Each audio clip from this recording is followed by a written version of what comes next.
Aku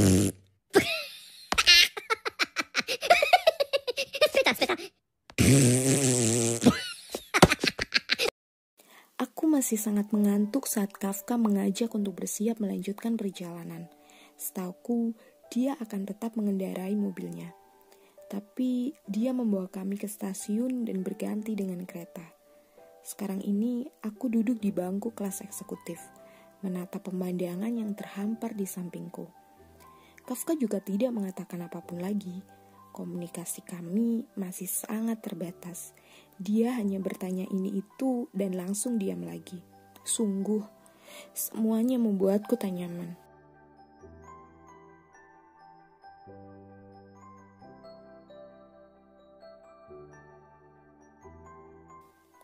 Dek, aku langsung menoleh ke arahnya Kafka yang kini memberikan roti yang masih terbungkus. Sepertinya tadi kamu tidak makan. Rupanya dia memperhatikanku. Padahal aku tadi makan, tapi cuma sedikit. Saat Kafka mengajak kami menikmati bubur di warung yang kami lewati saat ke stasiun. Aku menerima roti dan mulai membukanya. Kafka belum mengalihkan pandangannya dariku, membuat aku kini gugup dan langsung menatapnya. Apa? Kafka hanya mengangkat bahunya, tapi masih menatapku. Mas Kafka juga mau.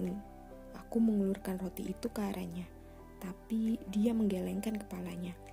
Wajahnya masih terlihat sama seperti pertama saat dia datang untuk melamarku dan juga menikahiku.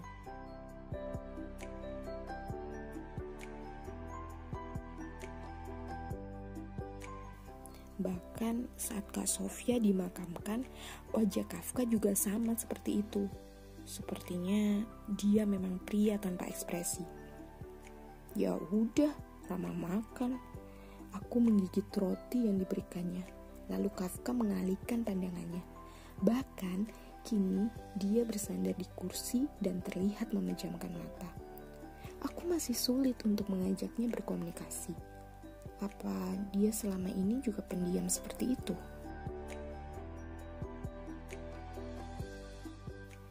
Tapi bersama Kak Sofia, Kafka tampaknya sangat nyaman.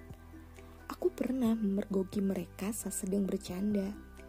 Meski bukan candaan seperti orang biasa yang tertawa sampai terbak-bak sih, tapi Kafka membuat Kak Sofia tersenyum bahagia dan itu sudah cukup membuatku iri.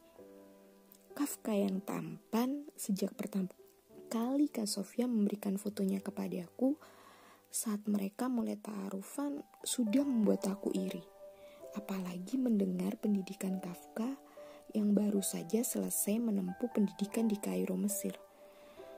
Makin membuat Kak Sofia langsung menatap untuk menikah dengan Kak Kafka. Aku memang mengagumi Kafka, tapi tidak bermimpi menikah dengannya. Kuhela napas lagi, kantuk mulai mendera. Setelah makan satu bungkus roti, aku memang lapar ternyata.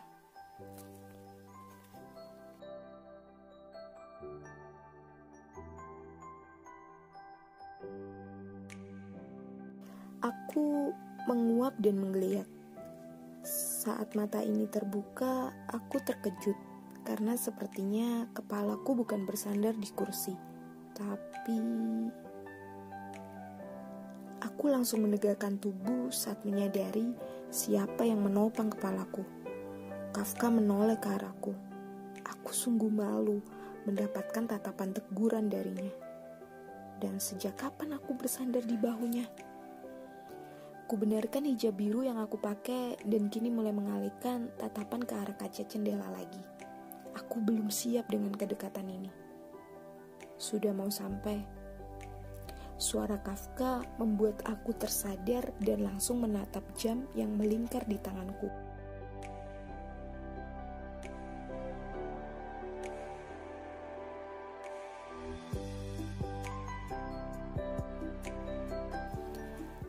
Jadi aku tertidur berapa lama kalau sekarang sudah mau sampai Jakarta? Aku menoleh ke arah Kafka dan ingin bertanya saat dia sudah sibuk dengan tas ransel yang selalu dibawanya itu. Tapi saat Kafka membenarkan letak tas ranselnya dan tiba-tiba dia mengernyit lalu mengusap bahunya,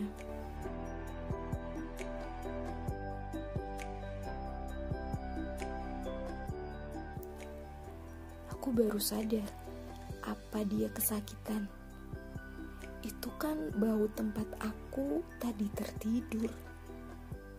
Mas sakit ya? Aku menunjuk bahunya yang membuat Kafka menatapku tajam.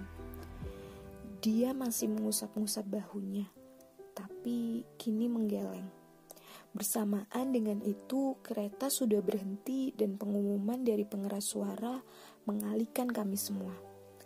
Kafka sudah beranjak berdiri dan mengambil bawaan kami. Aku juga mengikutinya. Travel bagku sudah ditariknya. Tentu saja aku tergesa mengikuti langkah kakinya yang panjang itu. Akhirnya sampai juga di luar dan Kafka menungguku di ambang pintu keluar. Kita naik taksi. Kafka mengulurkan tangan untuk menggandeng tanganku.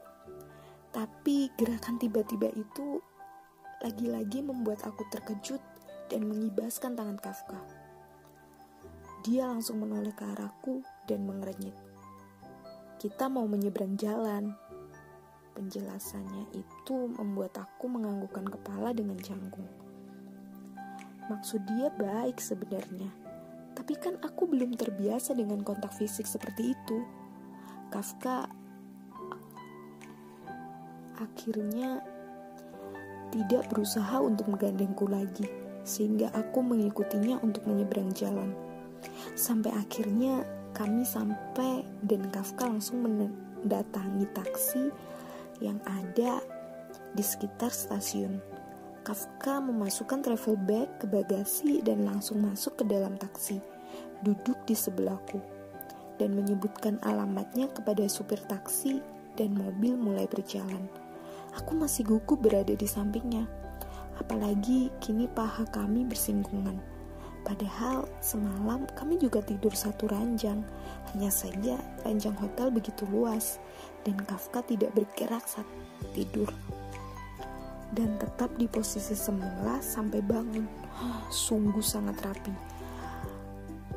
Kenapa kamu takut sama aku? Pertanyaan itu membuat aku menoleh ke arah Kafka yang sudah menatapku tajam.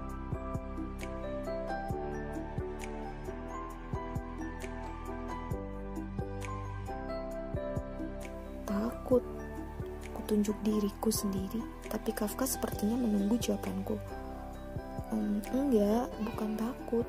Cuma kita kan belum kenal. Maksudku, kita memang masih asing. Kafka menghela napasnya, lalu menepuk kepalaku. Hal itu membuat aku terkejut.